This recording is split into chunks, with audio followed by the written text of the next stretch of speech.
Salut. Alors c'est Shaniro pour une nouvelle partie commentée, ce coup-ci en domination.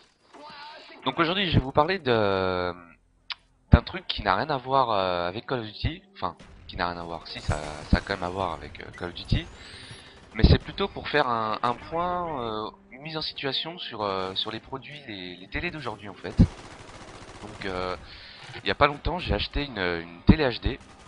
Et sur cette télé HD en fait, je vais donner mon impression, je suis plutôt satisfait. Parce qu'en réalité, aujourd'hui, je vais vous parler des principaux atouts et des défauts des télés d'aujourd'hui. Donc pour la gamme 2010 par exemple, on a les télés, les HD télé qui font une superbe qualité d'image, hein, tout le monde le sait. Grâce à l'HDPVR, on peut avoir une excellente qualité sur les vidéos. Mais le souci, c'est que c'est bien beau d'avoir une superbe qualité d'image, d'avoir des magnifiques vidéos sur YouTube et tout ça. Le problème de la gamme 2010 par exemple, c'est ce qu'on appelle le input lag. Alors le input lag ou le lag d'entrée, ça s'appelle. C'est-à-dire que le moment où vous allez faire l'action avec la manette, elle sera reproduite, calculée avec un temps beaucoup plus tard sur l'écran. C'est-à-dire qu'au moment où vous allez tirer avec la manette, sur l'écran ce sera affiché bah, un petit peu plus tard avec un temps de latence sur la télé. Donc vous pouvez voir ça d'ailleurs sur YouTube, il y a pas mal de vidéos qui expliquent ce phénomène. Et c'est un phénomène qui est très méconnu en France enfin même dans le monde. Et il y a que les Américains qui connaissent assez bien ce phénomène puisque étant donné que nous les gamers aujourd'hui on n'a pas beaucoup de matos euh, de bonne qualité, comment dire ça, on n'a pas de super matos qui traite ce phénomène en fait. Voilà. Donc ils sortent des télés mais sans prendre en compte le phénomène du input lag. Et c'est assez embêtant parce que il y a certaines télés où quand vous allez jouer, même faire un mouvement latéral avec le personnage, ça va être reproduit bien plus tard. Et alors là, pour les meilleurs joueurs, c'est très handicapant. Donc voilà. Moi, par exemple, là, ça va faire 3 semaines que j'ai acheté ma télé. Donc c'est une Philips 5605. Donc j'ai mesuré le input lag et j'ai constaté qu'en mode jeu, j'avais 10 millisecondes. Ce qui est un des meilleurs records pour les télés de la gamme 2010 aujourd'hui. Donc je dirais même il y a presque pas mieux. Mais on constate une rémanence quand même. Alors la rémanence, ce que c'est un flou de mouvement ou des traînées, des saccades, ça peut être des bavures de couleur aussi. Moi j'ai constaté des micro-bavures de couleur en fait surtout sur le noir, sur un fond blanc. Donc ça fait comme si le taux de rafraîchissement il était pas assez quoi. Parce qu'aujourd'hui faut voir avec les télés on a des produits marketing genre le 100 Hz, le 200 Hz et le 600 Hz. Euh, alors le taux de rafraîchissement en fait c'est le taux d'image par seconde retranscrit à la télé. Donc on aura par exemple le 100 Hz. Donc là ce sera du 100 images par seconde. Donc là on constatera aucune rémanence. Donc tout ce qui est flou, saccade, tout ça. Et on aura le 200 Hz qui là sera 200 images par seconde mais totalement inutile en fait. Là c'est franchement inutile, ça sert strictement à rien. Déjà le 100 Hz je trouve ça un peu trop. Parce qu'il faut savoir qu'aujourd'hui avec les consoles c'est du entre 30 et 60 images par seconde. Ce qui est largement suffisant pour une télé aujourd'hui. Sauf que vu que les télé HD elles ont une tonne de traitement d'image à la seconde, ça crée justement ce fameux input lag. Donc c'est pour ça qu'on en vient aujourd'hui à ce problème là et que les télés aujourd'hui possèdent un mode jeu.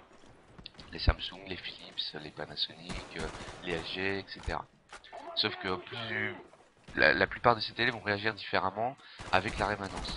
Parce que c'est bien beau d'avoir un très bon input lag, mais il faut avoir la rémanence qui suit à côté aussi. Donc voilà pour cette petite parenthèse, enfin, cette grosse parenthèse télé même. Donc à l'avenir, lorsque vous allez choisir une télé, si vous êtes encore en cathodique, pensez bien à choisir une télé qui a un excellent input lag. C'est un fort conseil et qui en même temps a une rémanence qui soit passable. Parce que vous ne pourrez pas avoir un excellent input lag et en même temps une excellente rémanence. Ça c'est impossible. Et encore moins avec la gamme 2010 aujourd'hui. Et la gamme 2011 qui va avoir le jour très bientôt, d'ici mars jusqu'à juin ou septembre. On aura toute la gamme 2011 qui va sortir, donc ce sera principalement de la 3D. Et alors là, la 3D, ce sera pour être traitement, et là, le input lag, j'y crois vraiment pas trop. Donc il faut faire vite pour l'achat d'une télé HD, pardon. Je galère un petit peu à parler, hein, je sais pas ce qui se passe. Donc voilà, il faut faire très attention à ça. Et faut pas hésiter à aller sur des forums, donc AVS Forum, ifi.de, c'est des forums allemands, américains, parce qu'il n'y a que eux qui traitent ce sujet. Je vais vous donner, je vais vous dire comment dire, un modèle de télé qui est vraiment, alors là, c'est à déconseiller fortement. Donc c'est la Sony Bravia. Pourtant Sony a une excellente qualité d'image, et rien à dire. Mais alors le input lag c'est monstrueux, j'ai pu le tester moi-même.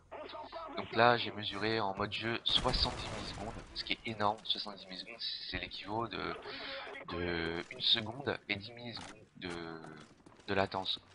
Vous imaginez le moment, si vous avez 10-206 qu'il faut se retourner, lui mettre 3 bastos au mec, c'est un exemple. Hein. Il faut mettre 3 bastos, là le mec, le temps que vous passiez avec votre manette, vous serez déjà mort quoi à la télé, sur la télé. Et alors en mode standard là c'est du 90 à 150 millisecondes. Donc là c'est carrément injouable. Hein. Et- Mais bon il y a des personnes qui arrivent à jouer, ils disent oh non moi je constate aucun problème, tout est fluide, parfait. D'accord, pas de problème, pas de rémanence. Sur cette là il n'y a aucune rémanence et pas de soucis. Bah alors oui, là c'est injouable. J'ai pu le tester, sur cette télé, c'est le horrible, c'est injouable. Donc voilà. Petite parenthèse, je sais pas si vous voyez là ce que je suis en train de faire, c'est assez énorme. Avec le i8, j'étais assez content de moi. D'ailleurs, elle y sera dans la prochaine Frag Movie que je suis en train de préparer en ce moment même. Voilà, donc c'était la petite parenthèse.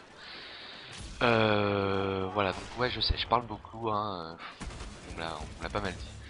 Mais voilà, j'adore parler, c'est plus fort que moi.